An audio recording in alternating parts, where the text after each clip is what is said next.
Hey, my name is Liz. I am a PA in the emergency room, and I just wanted to go over how you would do the BionaxNow rapid at-home COVID-19 antigen self-test. So I went and I got this today. It is made by Abbott, who also makes a lot of medical tests, procedures, and so on and so forth. So let's do it. It said it is not FDA approved, but it is FDA approved for emergency use. So let's check it out. So I will tell you right off the bat that at-home tests, they can give a lot of false results. Usually they won't give a false positive. So if you're positive, you're positive. But if you get a negative or an inconclusive, you could still have COVID-19. So make sure you get your appropriate testing. So when you get the kit, you have your instructions and your materials.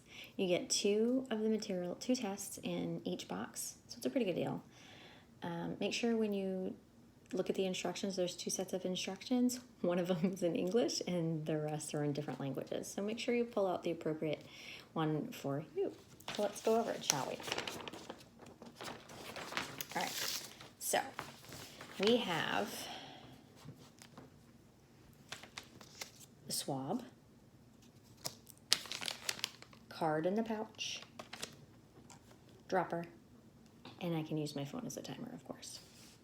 So I've already washed my hands, and the first step it says is to remove the card. There's a little notch here for you to help open it from the pouch and lay flat on the table.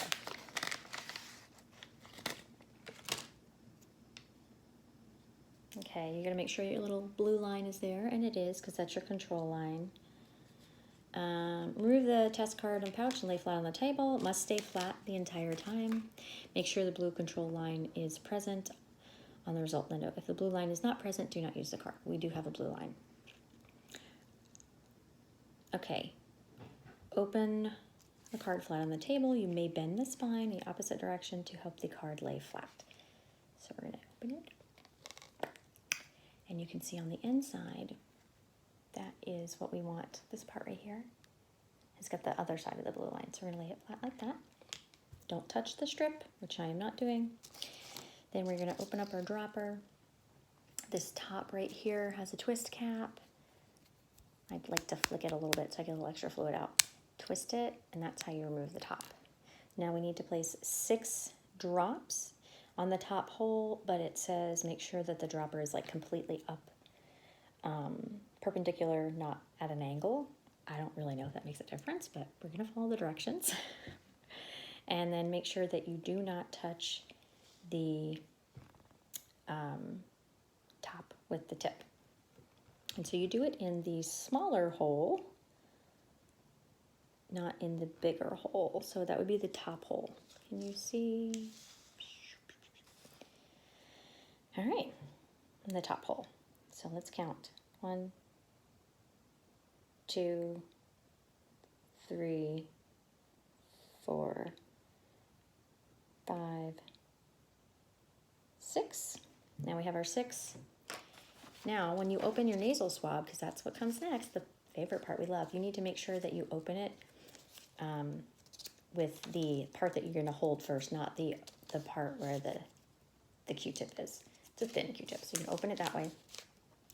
You pull it out, and you kind of keep it like sort of sterile. Next, you have to swab both nostrils carefully as shown. So it says, oh, this is going to be uncomfortable. Don't worry, it's not a PCR, I can do it. So you insert the soft tip of the swab into the nostril. It says usually 1/2 to 3/4 of an inch. Well, let's see, I kind of wish I had a measurement. You ready? Do not go any deeper. I gotta get that whole swab up there, don't I? Okay, so using medium pressure, rub the swab against the inside walls of your nostril and make it 5 big circles, right? 1, 2, 3, 4, 5. I'm gonna do one more because I accidentally spun it and it said not to spin. Other nostril, each nostril must be swabbed for about 15 seconds. Get up in there. 1, 2, 3, 4, and 5. Oh! All right, I did both nostrils. Next, insert the swab tip into the bottom hole.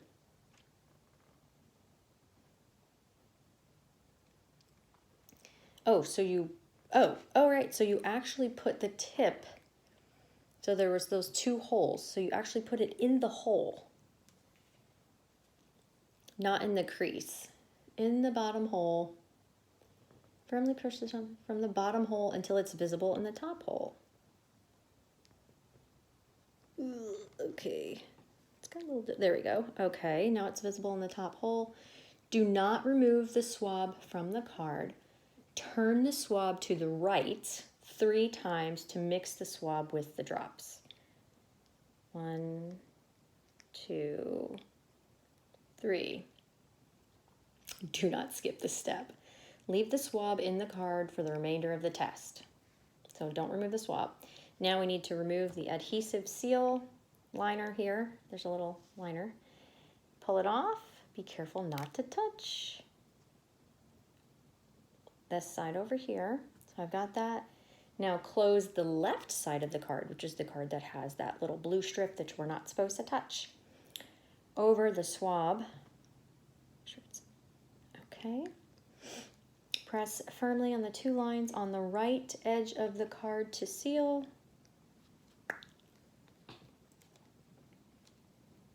And then we keep the card face up for the remainder of the test. Do not move or touch the card during your wait time. Wait 15 minutes and read the results at 15 minutes. Do not read the results before 15 minutes or after. Okay, well, I'm going to see you guys later in 15 minutes.